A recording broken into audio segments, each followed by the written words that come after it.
നിധി സുഭാഷിൻ്റെ അടുത്തേക്ക് വരികയാണ്. സുഭാഷ് ചോദിക്കും, മോള് വന്നിട്ട് കുറേ നേരമായോ? നിധി പറയും, കുറച്ച് നേരമായി. എന്നാൽ എന്നെ ഒന്ന് വിളിക്കായിരുന്നില്ലേ? സുഭാഷ് ഏട്ടൻ്റെ ജോലി കഴിഞ്ഞോട്ടെ എന്ന് വിചാരിച്ചു. ജോലി കഴിയുമെന്ന് കരുതി എത്ര നേരം കാത്തിരിക്കണം? അവിനാഷിനോട് നിധിക്കൊരു ജ്യൂസ് വാങ്ങിച്ച് വരാൻ പറയും. മോളെ, ഇന്നലെ നടന്നതൊക്കെ നടക്കാൻ പാടില്ലാത്തതായിരുന്നു. ഞങ്ങളവിടെ ഉണ്ടായിട്ടും അങ്ങനെയൊക്കെ നടന്നു. മോളോട് എത്ര മാപ്പ് ചോദിച്ചാലും അത് തീരില്ല. നിധി പറയും, ഞാൻ വേറൊരു കാര്യം പറയാനാണ് വന്നത്. വിഷമമൊന്നും തോന്നരുത്. ഞാൻ ചെയ്യുന്നത് തെറ്റാണെന്നും പറയരുത്. ഞാൻ വീട്ടിൽ നിന്ന് പോവുക. ഇത് കേൾക്കുമ്പോൾ തന്നെ സുഭാഷ് ടെൻഷനാവും. പോവുക എന്ന് പറയുമ്പോൾ, ഞാനൊരു ഹോസ്റ്റലിൽ അഡ്മിഷൻ പറഞ്ഞിട്ടുണ്ട്, അങ്ങോട്ട് മാറുക. സുഭാഷ് ഏട്ടാ, എന്നോട് പോകരുതെന്ന് മാത്രം പറയരുത്. എൻ്റെ എല്ലാ തീരുമാനങ്ങളെയും സപ്പോർട്ട് ചെയ്യുന്ന ആളല്ലേ. ഈ തീരുമാനത്തെ സപ്പോർട്ട് ചെയ്യണം. വീട്ടിൽ നിന്ന് കുറച്ച് ദൂരമേ ഉള്ളൂ ഹോസ്റ്റലിലേക്ക്. എപ്പോൾ വേണേലും നിങ്ങൾക്കൊക്കെ അങ്ങോട്ട് വരാമല്ലോ. ഞാനും അങ്ങോട്ട് വരും. സുഭാഷ് വെറും ഒരു മിനിറ്റ്, ഞാൻ ഇപ്പോൾ വരാം. സുഭാഷ് അകത്ത് പോയിട്ട് വിഷമം കൊണ്ട് കരയാണ്. സുഭാഷ് മനസ്സോടെ അതിന് സമ്മതിക്കുകയാണ്. നീ എന്തായാലും ഒറ്റയ്ക്ക് പോകണ്ട, ഞാനും കൂടെ വരാം. നിധി പറയും, സുഭാഷ് ഏട്ടൻ എന്തായാലും വരണം. ഗാർഡിയനായിട്ട് ഒരാളവിടെ ഒപ്പിടണം. ആ സമയത്ത് ജ്യൂസ് കൊണ്ടുവന്ന് നിധിക്ക് കൊടുക്കുകയാണ്. സുഭാഷ് ഏട്ടന് എൻ്റെ തീരുമാനത്തെ തെറ്റായിട്ടൊന്നും തോന്നുന്നില്ലല്ലോ? സുഭാഷ് പറയും, മോൾ എന്ത് തീരുമാനം എടുത്താലും ഞാൻ അതിൻ്റെ കൂടെ ഉണ്ടാവും.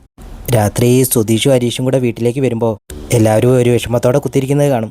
സുധീഷ് നികേഷിനോട് ചോദിക്കും, എന്താണ് ഇങ്ങനെ ഇരിക്കുന്നത്? നികേഷ് എണീറ്റിട്ട് സുധിയുടെ കോളറിൽ കുത്തിപ്പിടിച്ച് ചോദിക്കുക, സന്തോഷമായില്ലേ നിങ്ങൾക്ക്? ഹരീഷ് ചോദിക്കും, നികേഷേ എന്താടാ? ഏടത്ത് ഈ വീട് വിട്ട് പോകുന്നു. ഹരീഷ് ചോദിക്കും, വീട് വിട്ട് പോകുന്നു? എങ്ങോട്ട് പോകുന്നു? സുഭാഷ് പറയും, അവളൊരു ഹോസ്റ്റൽ റെഡിയാക്കിയിട്ടുണ്ട്. നികേഷ് പറയും, ഏടത്തിയുടെ സ്വസ്ഥമായിട്ട് കഴിഞ്ഞതല്ലേ, ഇപ്പം നിങ്ങൾക്ക് സമാധാനമായല്ലോ? സുധീഷിനെ ഒന്നും പറയാൻ കഴിയുന്നില്ല. സുധീഷ് സുഭാഷിനോട് പറയും, നിധി ഇവിടുന്ന് പോകുന്നു നിങ്ങളെന്ത് ലാഘവത്തോടെ പറയുന്നത്? സുഭാഷ് ഏട്ടാ, പോകണ്ടെന്നൊന്നും പറയായിരുന്നില്ലേ? ഞാനത് അവളോട് എങ്ങനെയാണ് പറയുക? ഇത്രയും നാൾ നമ്മളോടുള്ള വിശ്വാസത്തിൻ്റെ പേരിൽ അവൾ ഇവിടെ നിന്നത്. നിധി ബാഗുമായിട്ട് പുറത്തോട്ട് വരുമ്പോൾ നികേഷ് പറയും, ഏടത്തി ഇവിടുന്ന് പോകല്ലേ പ്ലീസ്. നിധി പറയും, നികേഷ് നീ എന്നെ ഒന്ന് മനസ്സിലാക്ക്. നീ എന്ത് പറഞ്ഞാലും ഞാനിവിടെ നിൽക്കാൻ പോകുന്നില്ല. നിനക്കെപ്പോൾ വേണമെങ്കിലും എന്നെ കാണാൻ വരാം. ഞാനും ഇടയ്ക്ക് വന്ന് കണ്ടോളാം. പോവല്ലേ എന്ന് മാത്രം പറയരുത്. സുഭാഷ് പറയും, നികേഷേ അങ്ങനെ പറയരുത്, അവൾ പോട്ടെ. അവരൊക്കെ പറയും, സുഭാഷ് ഏട്ടാ എന്താ ഇങ്ങനെ പറയുന്നത്? ഇത്രയും നല്ലൊരു പെൺകുട്ടി ഇവിടെ താമസിക്കാൻ എന്ത് യോഗ്യത നമുക്കുള്ളത്? കരഞ്ഞും തടസ്സം പറഞ്ഞും പോകാൻ നേരത്തെ അവളെ വിഷമിപ്പിക്കരുത്. സുധി പോയിട്ട് നിധിയോട് കുറേ മാപ്പൊക്കെ പറയാണ്. നിധി പറയും, ഈ ഡ്രാമയൊന്നും എൻ്റെ അടുത്ത് വേണ്ട. സുധി പിന്നെയും നിധിയോട് അപേക്ഷിക്കുകയാണ്, ഇവിടുന്ന് പോകരുത്. സുഭാഷ് പറയും, സുധീഷേ വേണ്ട. സുഭാഷ് ഏട്ടാ എന്താ ഇങ്ങനെ? അവൾ പോകാൻ നിൽക്കുമ്പോൾ സുഭാഷ് ഏട്ടന് ഒപ്പം നിൽക്കുകയാണോ? സുഭാഷ് ഏട്ടാ അവളോട് പോകണ്ടെന്ന് ഒന്ന് പറ സുഭാഷ് ഏട്ടാ. സുഭാഷ് അതിന് മറുപടിയൊന്നും പറയില്ല.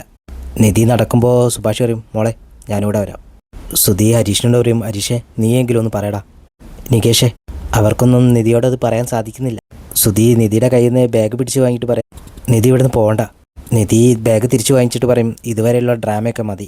സുഭാഷ് വന്ന് നിധിയുടെ കയ്യിൽ നിന്ന് ബാഗും വാങ്ങിച്ച് അവരവിടെ നിന്ന് ഇറങ്ങുകയാണ്. നിധി അച്ഛനോട് പറയും, പോവുക. അച്ഛൻ അതിൻ്റെ മറുപടിയായിട്ട് ഒന്ന് മൂളും. സുഭാഷ് പറയും, മോളെ നമുക്കൊരു ഓട്ടോ വിളിക്കാം. നിധി നടക്കുമ്പോൾ ഒന്നുകൂടെ എല്ലാവരെയും ഒന്ന് തിരിഞ്ഞു നോക്കും.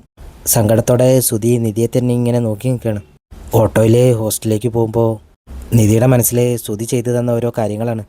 നികേഷാണെങ്കിൽ കരഞ്ഞുകൊണ്ടേ ഇരിക്കുകയാണ്. ഹരീഷ് വന്ന് നികേഷിനെ സമാധാനിപ്പിക്കും. എന്നിട്ട് അകത്തേക്ക് കൂട്ടിക്കൊണ്ടുപോകും. സുധീഷ് ദേഷ്യത്തോടെ അച്ഛൻ്റെ അടുത്തേക്ക് പോവാണ്.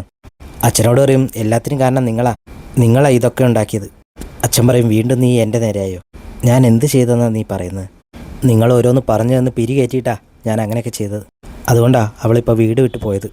അച്ഛൻ പറയും, നിൻ്റെ കയ്യിലിരിപ്പോണ്ടാണ് അവൾ ഇവിടുന്ന് പോയത്. സ്ത്രീകളായിട്ട് ഇടപെടുന്നതിന് മുന്നേ അവരുടെ മനസ്സ് പഠിക്കണം. അതിന് നിനക്ക് കഴിഞ്ഞില്ലെങ്കിൽ അത് നിൻ്റെ കഴിവുകേടാണ്.